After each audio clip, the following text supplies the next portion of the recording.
Tulane, to us, had nothing to lose because they didn't win a game in conference, so we knew they had a week to prepare for us. We knew they were going to have something going with Jeremiah where they were going to try to make someone else beat them. And we prepared really well for them and got into the game and started off slow, kind of pushed away, and then kind of got lax. And, being up 20 and just went away from our game plan. And luckily for us, we got the game back under control and was able to pull a win out. We'll open up to questions for Coach Hardaway and student-athletes Jeremiah Martin, Kevon Davenport. Please raise your hand. We'll get a microphone to you, and please introduce yourself for the benefit of those at the podium. Yeah, this is Isaac Simpson from Rivals, TigerSportsReport.com. This question is for Coach. Going into the game, was there any specific plan as far as minute distribution? And had several guys that went well over 20 minutes tonight. Did it exceed what you thought you'd have to play guys into the second half? Well, we felt like we had to do what we had to do to win the game, because if you lose this game trying to, manage minutes, then you don't play tomorrow anyway. I mean, it just is what it is. It's an early enough game, for the guys to get hydrated, get off their feet, and be ready for tomorrow's game, even though it's an early game. We would have loved for everybody to play under 20 minutes, but, we're not disrespecting Tulane. We felt like if we came out and took care of our business in the first 5 to 10 minutes, that we could push the game away, but we can never push the game away, so that's why the starters had to play so many minutes. Another question in the front, please. Anthony Robinson with WeDon'tBluff.net. What did you see from the sideline that allowed their defense to slow you down a little bit in the second half? Well, all they did was load up on Jeremiah, and it was up to him to make the right decisions. And the other guys, to capitalize on those double teams. Every time he got the ball, we're going to watch on film. People were open. They just have to make plays. We had a lot of turnovers in the second half as well. So when he give that ball to those guys, they got to make plays. We should be used to this by now.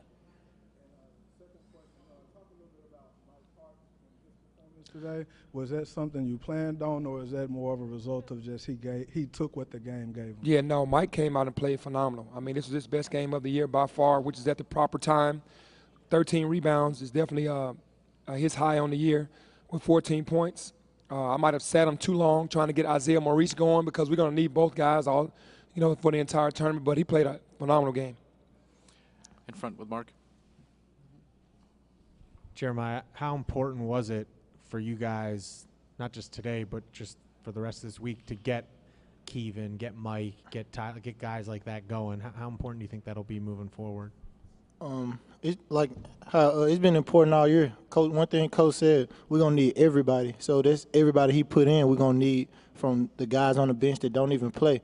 So it's great when you get production around the board, because, it's easy and it make stress less on the people that need to make plays. Other questions? Brian, over here, please. A question for Jeremiah. Not about the game, but yesterday they came out with the conference awards. I wonder if you felt at all snubbed about not winning Conference Player of the Year. No, I just feel like I didn't do enough. This is something I'm not worried about. I'm worried about winning, the conference tournament. So that's out of my control. I'm just going to come out and just play hard every game. Other questions? Go over here, please.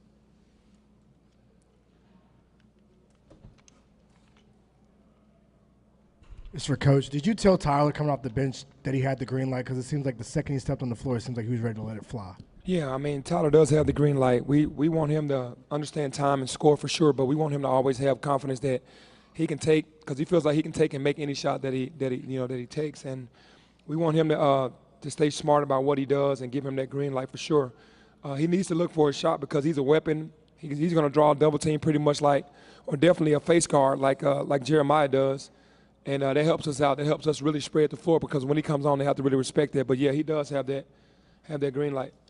Look over here to the right. Back. Coach, looking ahead to UCF, what challenges does it bring trying to prepare for a team for a third time in a season, and what kind do you expect from them in this game? Yeah, we felt like, in both games we had a really good game plan. So we feel like they're going to make adjustments on what we did to them to affect them. Here we had a really good game and beat them by 20 down there and went to the wire. They have a really good team. They actually might be the hottest team in our league right now, but the way that they finished the season and put themselves in the top 25. So the challenges are going to be that this is the third time. The things that we were successful at, they've had a chance to work on them because they, out of us and Tulane, they probably figured, well, Memphis is probably going to win that game. So they've had a lot of time to prepare, and then they watched us today, so they're going to make some more minor adjustments. So we're going to have to be hitting on all cylinders tomorrow. Back in front over here, please. This question is for Coach and the guys as well. Obviously, physically, it's tough to possibly have to play 4 games in 4 days, but mentally, how do you prepare for a game every day like that if you had to play 4 games in 4 days? How tough? You got it. We just day to day with it. We taking every game one at a time, and we're not looking past the game that we have right in front of us. So we know that we up for 4 games, but we're just taking it one game at a time. Keep on. He says the same thing. Honestly, with us as coaches, we're always just kind of brainstorming, and we'll just take each game, like Jeremiah said, one by one. And we've already played these teams, so we know what they're going to run. I mean, even though they had a week to make some wrinkles, there's only so much you're going to make, changes you're going to make right before the conference tournament. And we're familiar, so mentally, we just got to get ready that we know that they're going to do something to try to take Jeremiah out of the game. And physically, they just have to get their rest and hydrate for sure. Go over here to the right.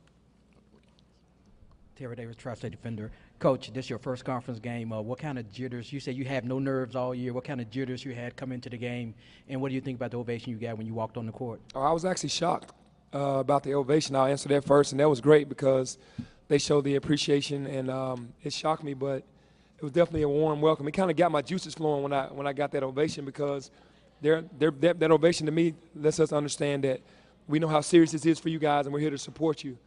The first part of that question? Oh, no butterflies today. I just feel like when it's this time of year, that's when I really look forward to this time of year. I try to stay as calm as I can because I feel like I have to think the game out, the entire game, but I haven't gotten the butterflies yet. They weren't there today. Stay in front over here.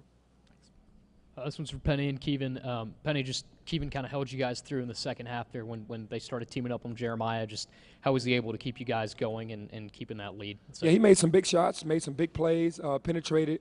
They had a 5-man guarding him, and he's too quick for that. So he decided the floor was too. It was not enough spacing for Keevan to really get going. We didn't really recognize just to get spacing and allow him to work more because he could have done more things. But the things that he did in the second half was basically knocked down his jump shot, and then he took advantage of his speed against the 5-man and made plays because they tried to take Jeremiah out of the game.